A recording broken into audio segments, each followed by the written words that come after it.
This week's Parsha, Parshas Korach, begins with the pasuk Vayikach Korach ben Yitzhar ben Kahos ben Levi.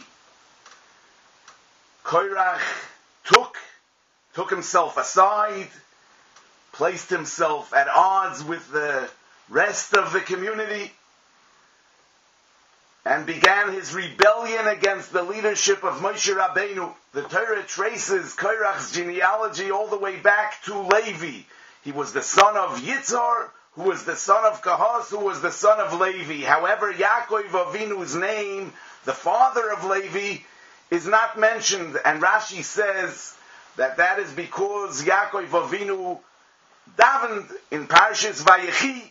He prayed that his name not be mentioned in the context of Korach's machloikis. The pasuk says, "Uvikaholom al techad kevoidi," that my honor shall not be included in their congregation. It would seem like if not for this tefillah of Yaakov Avinu, his name would be mentioned. But the question is, why would we mention Yaakov over here? We're kind of surprised that the Torah even mentions Ben Yitzhar, Ben Kahos, Ben Levi. The Torah traces Korach back all the way to Levi. Why would we expect that Yaakov Avinu's name shall also be included?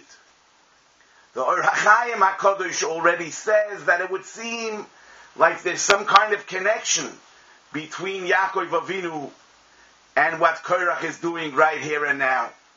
And that's why he ought to be mentioned, and only because of that special prayer he's not mentioned. What does that mean? I want to suggest, that Yaakov Avinu, at the time of his birth, it says, Vayetze Horishoin Admoini. The first one emerged red. Vayikru Shmoy Esav. He was called Esav. Va'achreichein Yotza Ochiv. And only after that, his brother emerged. V'yodoi Oichezes Ba'akev Esav. His hand was grasping the heel of Esav. Vayikru Shmo Yaakov, and he was called Yaakov. So actually, Esav was the Bechor, he was the firstborn, and therefore, he had the right to the Avodah, to the priesthood. Nevertheless, Yaakov didn't settle for his natural place. Yaakov went beyond the place that nature allocated for him. And he bought the birthright from Esav.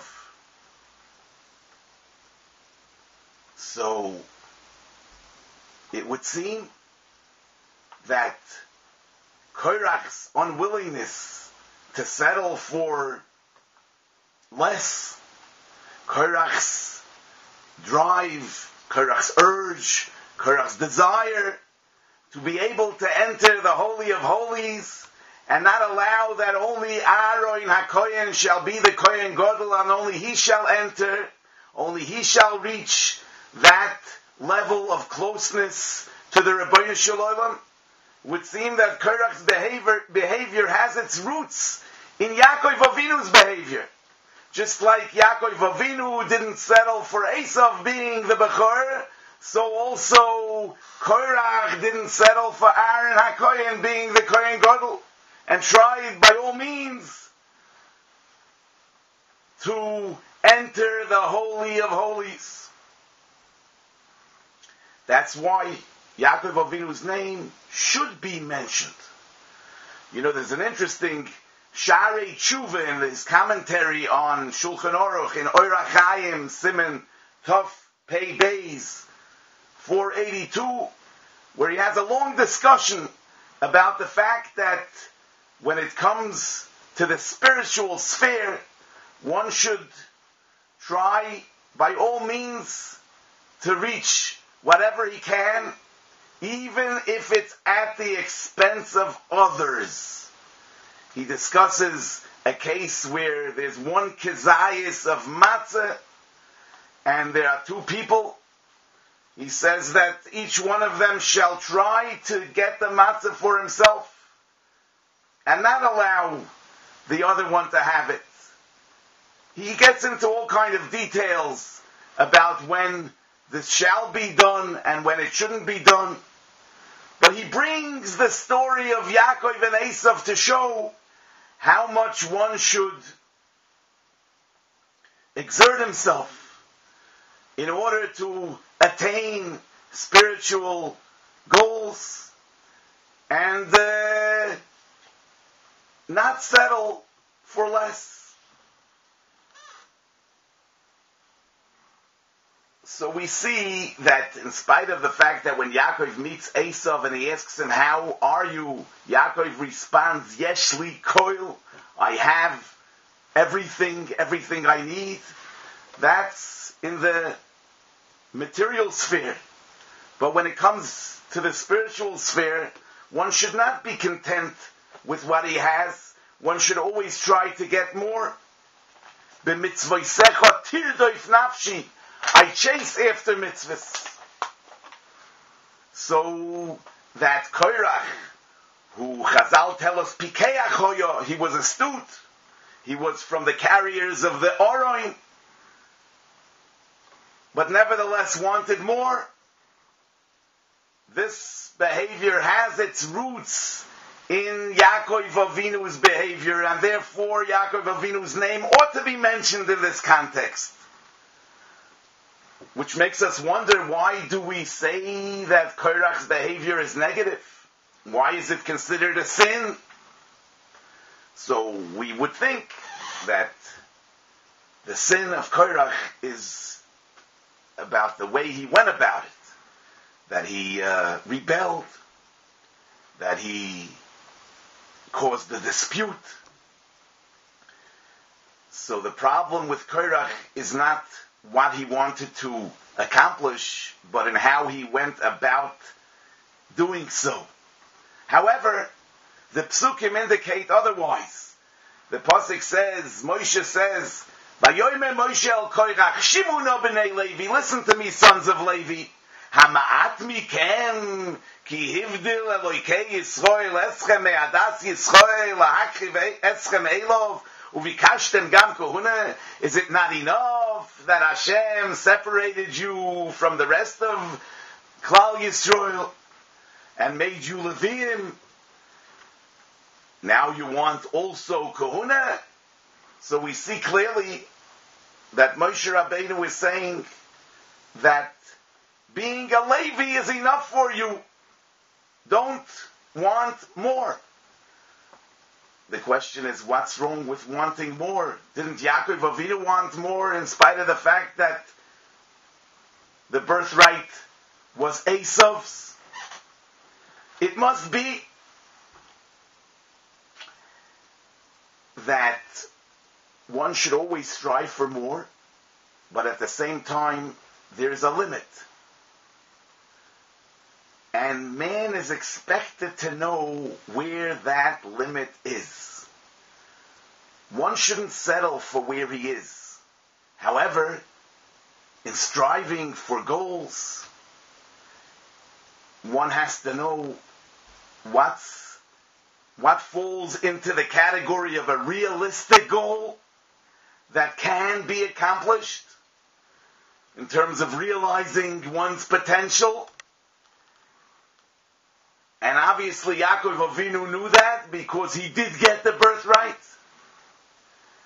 And sometimes people are going for things that are beyond what they can attain, like Korach.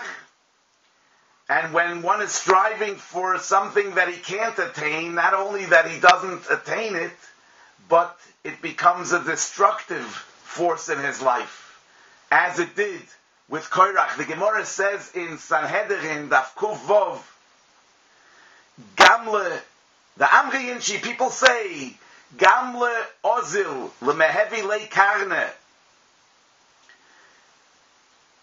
Udni the Havele Gzizon Minei.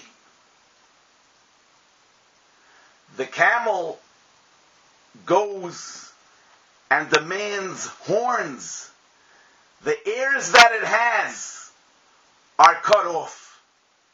Meaning the camel wants to have horns, which is something that the camel will never have. Not only doesn't the camel get horns, but he loses his ears. Meaning when somebody goes after something that he can't get, not only that he doesn't get that, but even what he has loses its meaning. He doesn't appreciate who he is and what he has, because he's always wanting something that's unrealistic, something that he'll never get. That's where the problem of Korach is. The Pasuk says, Boiker v'yoyda Hashem es asher loi. In the morning, Hashem will make it known who shall be his, who shall serve him. Rashi brings a midrash. Omar loi Moshe Rabbeinu said to Korach, Gvuloi schilek HaKadosh Baruch Hu ba'olamai. HaKadosh Baruch Hu made boundaries in his world. Yecholim atem la'afoich boiker la'erev. Can you change morning into night, or change night into morning? So you will be able to change who shall be the Kohen, and who shall be the Levi, and who shall be the Yisrael. When somebody is going for something that he can't accomplish, he's just in for disappointment. On one hand, we say, Kinas soifrim tarbe chochmeh. The envy of scholars advances wisdom. On the other hand, we say, Ezehu Oshir, who is a rich man, Hasameach Bechelkoi, one who's content with his portion. We would assume that in the material sphere, we say one should be content with his portion. However, in the spiritual sphere, one should always envy people that are on a higher level. However, in the Sefer Menucha Kedusha, from a Talmud of Reb Chaim Volozhin, he writes that he heard from the Gra that Gam b'mili d'shmaya tzorich ha'odam l'smoyach b'chelkoi, that even in spiritual things, one needs to be content with his portion. And he says, Af shebevadai nochoin lachmoid liyois liboi posuach kepischoi shalulom l'toire. Even though avada, one should always strive for more, but at the same time it has to be balanced with a feeling of sameach bechelkoi, being content with what I have and what I was given. Not everyone can reach the same level. There's a Sefer Gilgulei Neshamois from the Ramami Fano, where he writes, in the name of the Arizal, there's a pasuk in Bilam's prophecy in Parshas Bolok, Chav Dalet, Chav Gimel, 24-23. The pasuk says, Oy mi yichye misumoi keil, misumoi eil. The way Rashi explains it, the pasuk means, who will survive when he imposes these? Eil, meaning eila, these. Who will survive when Hashem imposes these? However, the Arizal says that misumoi eil can be read as one word, and it makes the name Shmuel. And Bilam was here bemoaning the fact that mi yichye, that Korach will live through Shmuel. Shmuel was a Gilgul, was a reincarnation of Korach, and Korach is redeemed through Shmuel. Mi yichye mi Shmuel. I will not live, says Bilam, but Korach will live through Shmuel. So we see that Shmuel somehow corrects the sin of Korach. How does Shmuel correct the sin of Korach? We may suggest, you know that Chana, Shmuel's mother, when she prayed for having a child, she says, V'nosato la'amosecha, you shall give your servant Zera Anoshim, a manly human seed. What does that mean? Zera Anoshim. So the Gemara says in Brachos, Rav Dimi said in the name of Rav, Loi Oruch, Loi Oroich v'loi Gutz, Loi Tzochor v'loi Gichor, Loi Chocham v'loi Tipish. She asked he should be regular. I want a regular child. Normal. Neither too tall, nor too short. Neither too thin, nor too fat. Neither too pale, nor too red. Neither overly clever, nor dumb. Zega Anoshim, a normal child I want. And it later says, El Hanar Hazeh Spalolti, when Shmuel was born, she says, for this child I prayed, Vayitein Hashem Sheilosei Asher Shalti Mi'imoi. And he answered my prayer. So obviously Shmuel meets this criteria. Not too much this way, not too much that way, including also Loi Chocham V'loi Tipish, not overly clever. At the same time we see, the Pasuk says in Tehillim, Moshe v'Aharon b'Choy Hanov u'Shmuel b'Koyrei Shmoi. Moshe and Aaron were among his priests, and Shmuel was among those who invoke his holy name. And Chazal say that Shmuel was shokul. He's equated to Moshe and Aaron. So we see that even though Shmuel was a loy chacham v'loy tipish, he was regular. Nevertheless, we compare him to Moshe and Aaron. What do we learn from this? That not everybody has to be Moshe, not everybody has to be Aaron. Shmuel can be a Shmuel. And as a Shmuel, he can reach his fullest potential, and that makes him on the same level with Moshe and Aaron. Being Shmuel is compared to Moshe being Moshe and Aaron being Aaron. So that's how Shmuel, B'Koyrei Shemoi, corrects the sin of Korach, who assumed that the only way one can reach the highest level is by entering the Holy of Holies. We learn from Shmuel, no. Shmuel, in his position, in his place, with his talents, with his psychological makeup, Shmuel as Shmuel, if he realizes his potential, is compared to Moshe and Aaron. That's why Korach is Yichye, is brought alive, Mishmuel.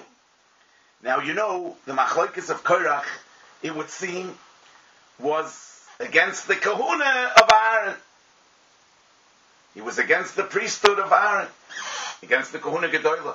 But you know that Chazal, when they talk about Korach, they talk just about machlokes, about dispute. Actually, the Gemara says in Sanhedrin, Daf Kuf Yud, Kol hamachzik b'machlokes, one that holds on to a dispute, one who's unyielding in a dispute, is transgressing the prohibition of v'lo yiyeh keKorach, there shall not be like Korach.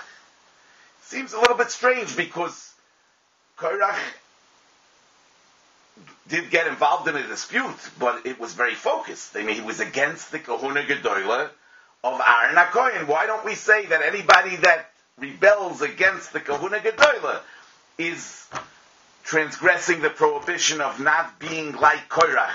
Why do we say that Korach represents machloikis per se? Machloikis. We're disregarding the content of the machloikis. We're focusing just on the machloikis per se. It's also interesting that Korach, his machloikis was against Aaron. Aaron goes down as the Oyev Shalom, the Roidev Shalom, the lover of peace. Now Aaron represents the division of classes. Aaron is the Kohen Gadol. They are Kohanim, Leviim, Yisraelim. Aaron HaKohen represents the division of classes, whereas Korach, what was he fighting for? He said, everybody's holy. Why should you hold yourself above? Korach is fighting for equality. We would say Korach is the man of peace. Aaron is the man who represents classes. But the answer must be that the key to peace is recognizing the division of classes. Not everyone is the same. When shnayim oichzim betalis, when two people are holding on to the same cloth and they both want it for themselves, that's machloikis. But when I understand that I have my cloth and you have your cloth, that I'm me and you're you, and I have to realize my potential and you should realize your potential, then there's no machloikis. Therefore, Aaron is the oyev shalom v'roidev shalom, oyev es abrios u'mekarvon l'toire, and Korach is the bal machloikis. The important message, obviously, is that there has to be a balance between striving for more. We need to have ambition. We need to go for the gold. We need to never settle for less. At the same time, we have to recognize that every person has his potential, has his abilities, has his mission, and his perfection can only be reached within the limits of who he is. And that requires wisdom and understanding that we daven to the Rabbi Shalom that he should grant us so that we know how to advance ourselves. A guten Shabbos.